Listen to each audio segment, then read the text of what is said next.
Hello students, welcome to Joyshree teaching class. এখন আমরা class 6-এর রায় Martin পাষ্ট্যচিত্রা 2026-এর তৃতীয় পর্যায়ক্রমিক মূল্যায়নের ইতিহাস থেকে মডেল কোশ্চেন পেপার 1 সলভ করে নেব। কী রয়েছে দেখো। দিগম্বর কোন ধর্মের একটি ভাগ? জৈন। পঞ্চম বেদ বলা হয় মহাভারতকে। তৃতীয় বৌদ্ধ সঙ্গীতটি অনুষ্ঠিত হয়েছিল পাটলিপুত্রে। প্রাচীন মিশরের লিপির নাম হায়ারোগ্লিফ লিপি। শিলাদিত্য উপাধি নিয়েছিলেন হর্ষবর্ধন। পঞ্চম মহাভারতের পঞ্চম নীতিটি প্রবর্তন করেন মহাবীর। ভারতীয় উপমহাদেশের দ্বিতীয় নগরায়নের সূচনা হয় খ্রিস্টপূর্ব 600 অব্দ নাগাদ। দেবী চন্দ্রগুপ্তম হল একটি নাটক। সুদর্শন হ্রদ নির্মিত হয় কাথিয়াওয়াড়ে। প্রথম রূপার মুদ্রা ভারতে চালু করেন দ্বিতীয় চন্দ্রগুপ্ত। জীবক ছিলেন বিম্বিসারের রাজবৈদ্য। সুয়ানজাং যে বৌদ্ধ বিহারে পড়াশোনা করতেন তার নাম কি? নালন্দা। পলিশ গড়ে উঠেছিল গ্রীষ্মে। জৈন ধর্মে মোট তীর্থঙ্কর ছিলেন 24 জন। নিচের প্রশ্নগুলির নির্দেশ মতো উত্তর দাও। অশোক কার কাছে বৌদ্ধ ধর্মে দীক্ষিত হন? বৌদ্ধ ভিক্ষু উপগুপ্ত। শকাব্দ কার আমলে প্রচলিত হয়? কনিষ্কে। কে ভারতবর্ষকে মূলত গরমের দেশ বলেছেন? সুয়ানজাং। ইন্ডিকা গ্রন্থের রচয়িতা কি? মেগাস্থেনিস। মহাভারতের আদি নাম কি? জয়কাব্য।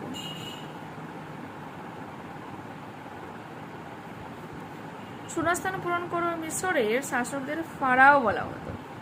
আর্য সত্য বৌদ্ধ ধর্মের অংশ। গান্ধারের রাজধানী ছিল তক্ষশিলা।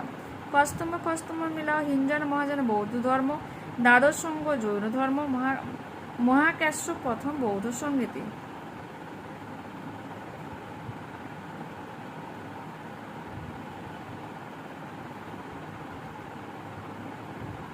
ওকে, সত্য মিথ্যা লেখো। বৈজদের রাজধানী ছিল বৈশালী। সত্য। বিদ কথার অর্থ জ্ঞান। সত্য।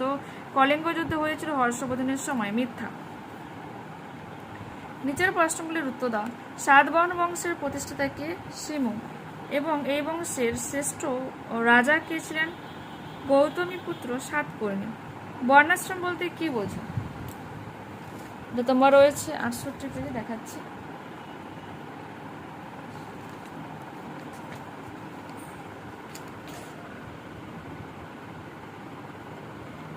করে নেবে। ব্রাহ্মণ, ক্ষত্র, বৈশ্য, শূদ্র।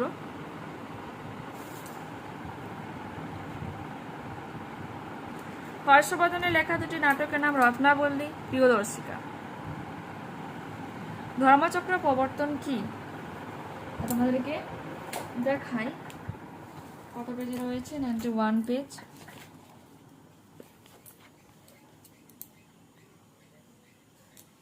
দেখতে পেলে যে গৌতম গয়ার কাছে একটা পিপল গাছের নিচে বোধি জ্ঞান লাভ করেন, বোধি অর্থাৎ জ্ঞান লাভ করেন। এখান থেকে তিনি বারাণসীর কাছে সারাতে যান। সারাতে তিনি তার 5 জন সঙ্গীর কাছে বৌদ্ধ ধর্মের উপদেশ দেন। এই ঘটনাটি ইতিহাসে বৌদ্ধ ধর্মচক্র প্রবর্তন নামে পরিচিত।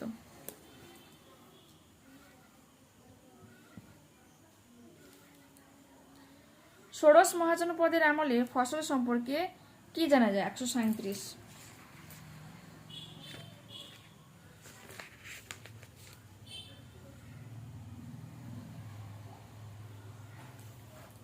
দেখে নাও।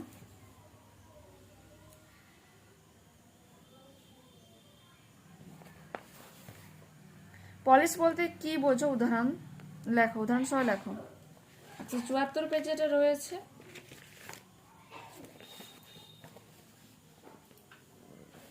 করে নেবে এটা পলিশ।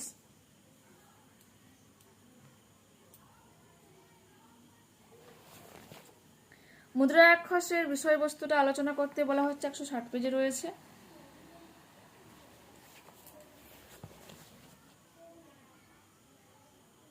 দেখতে পেলে তো নেক্সট পেজ ওপেন করো এবং কি রয়েছে দেখো।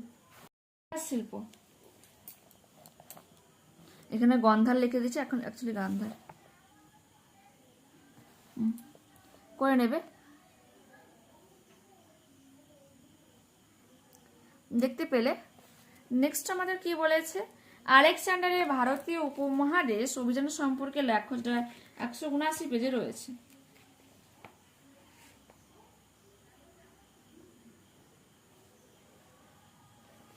জি, এটা এখান থেকে করবে।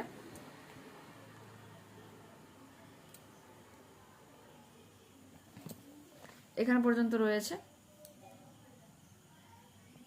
ওকে, এরপর কি রয়েছে? এরপর রয়েছে তাম্রলিপ্ত বন্ধ, যেটা রয়েছে তোমার 181 পেজ।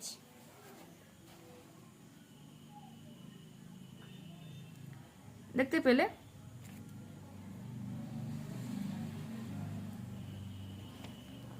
নেক্সট, বিহার ও চৈত্য কাকে বলে 163 পেজে রয়েছে।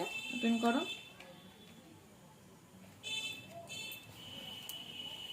সাধারণত গুহাবাস হিসেবে চৈত্য বানানো হতো।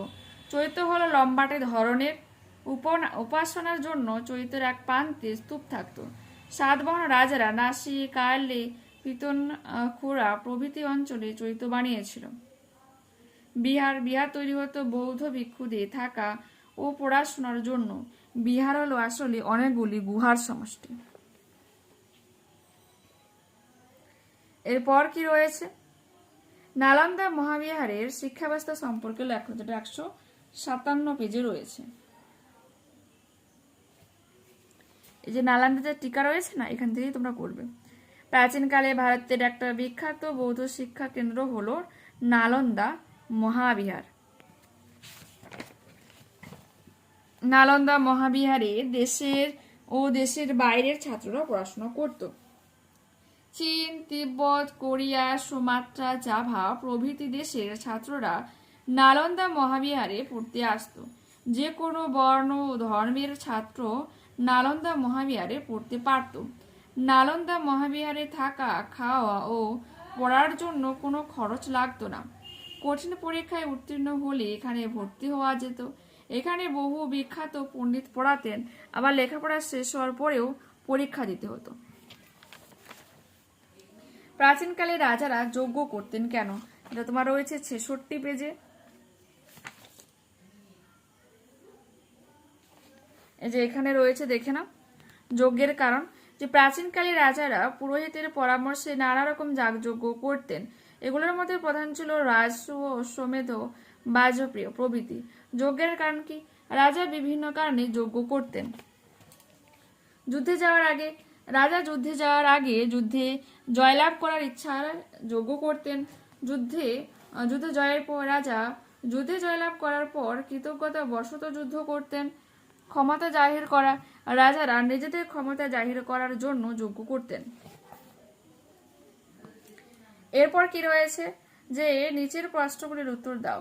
সুয়ান জাং এর বর্ণনায় হর্ষবর্ধন বৌদ্ধ সম্মেলন ও প্রয়াগের মহাদান সম্পর্কে যা জানা লেখো। এটা 120 পেজে রয়েছে এবং ওপেন করো, দেখাই।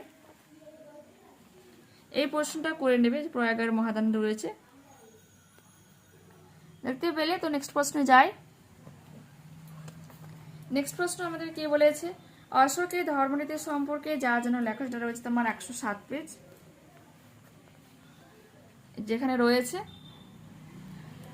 মৌর্যদের শ্রেষ্ঠ শাসক সম্রাট অশোক পরিচিত রাজশ্রী নামে। কারণ সম্রাট অশোক রাজকীয় বিলাস বর্ষণ ও সুখ ত্যাগ করে পৃথিবীর মানুষের মঙ্গল চিন্তায় অধিক সাধারণভাবে জীবনযাপন করতেন। রাজা হয়েও তিনি আদর্শে ছিলেন ঋষি, তাই তাকে বলা হতো রাজর্ষি।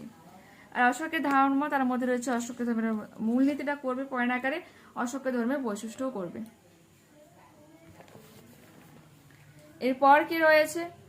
মৌর্য ও গুপ্ত আমলের কৃষি ব্যবস্থার পরিচয় দাও, যেটা রয়েছে 134 পেজ।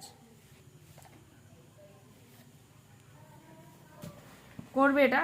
মৌর্য আমলের কৃষি ব্যবস্থা আর গুপ্ত আমলের কৃষি, আচ্ছা শুধুমাত্র মৌর্য যেহেতু চেয়েছে, না দুটোই চেয়েছে, তো গুপ্ত আমল আর মৌর্য আমল পরপর দেওয়া রয়েছে, করে নেবে।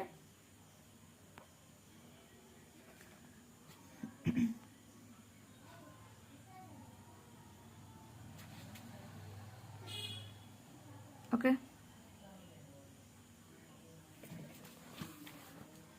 এরপর কি রয়েছে?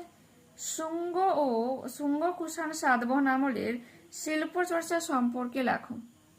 এটা তোমার রয়েছে 162 পেজে।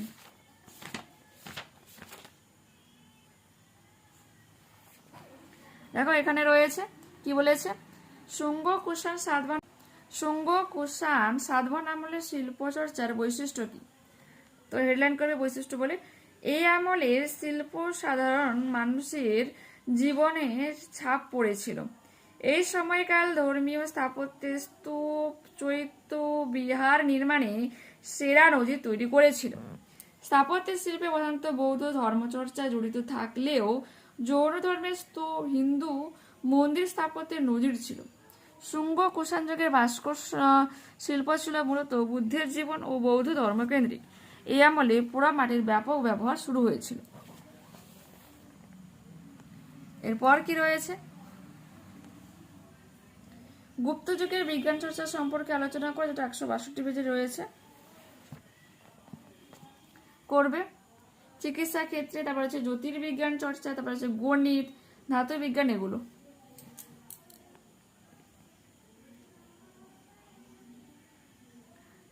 তো দেখতে পেলে এখানে কিন্তু পুরোপুরি ভাবে আমরা এই মডেলটাকে কমপ্লিট করলাম। নেক্সট ক্লাসে আবার দেখা হচ্ছে। যারা চ্যানেলে নতুন রয়েছে অবশ্যই তোমাদের কাছে রিকোয়েস্ট রাখবো চ্যানেলটাকে সাবস্ক্রাইব করে নেওয়ার জন্য, বন্ধুদের কাছে ভিডিওটাকে শেয়ার করে নেওয়ার জন্য। যদি এই ভিডিও তোমাদের ভালো লেগে থাকে তো প্লিজ লাইক বটনে ক্লিক করো, হাই বটনে ক্লিক করো, কমেন্টে তোমাদের মতামত জানিও যে অ্যাকচুয়ালি এই ভিডিওটা তোমাদের কেমন লাগলো। ঠিক আছে, ওকে, টাটা, বাই।